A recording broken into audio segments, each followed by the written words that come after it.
Number two is Abraham. Abraham trusted in God and not his personal feelings. As you remember, God called Abraham out of his homeland, out of his security, into a brand new space. And God said, I will bless you and you'll have many descendants. Now here's the thing, Abraham didn't have any children at the time. And so every step of the way was a step of faith. Okay, God, I'm going to have to trust you.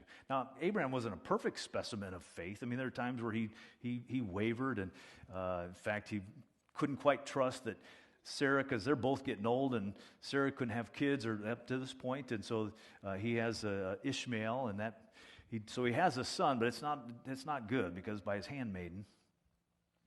And then eventually God says, no, that's not going to be the son of promise. And so God finally gives him a son, Isaac, the son of promise.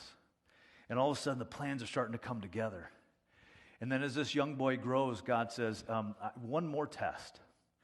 I'm going to call you to sacrifice your son.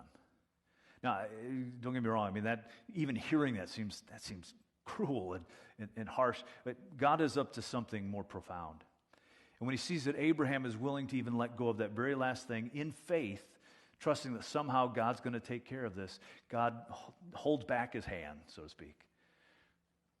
And God blesses him further. In other words, Abraham didn't rest in his feelings. He trusted that God was calling him to something, and he was testing him, and that as he took that step, God blessed him.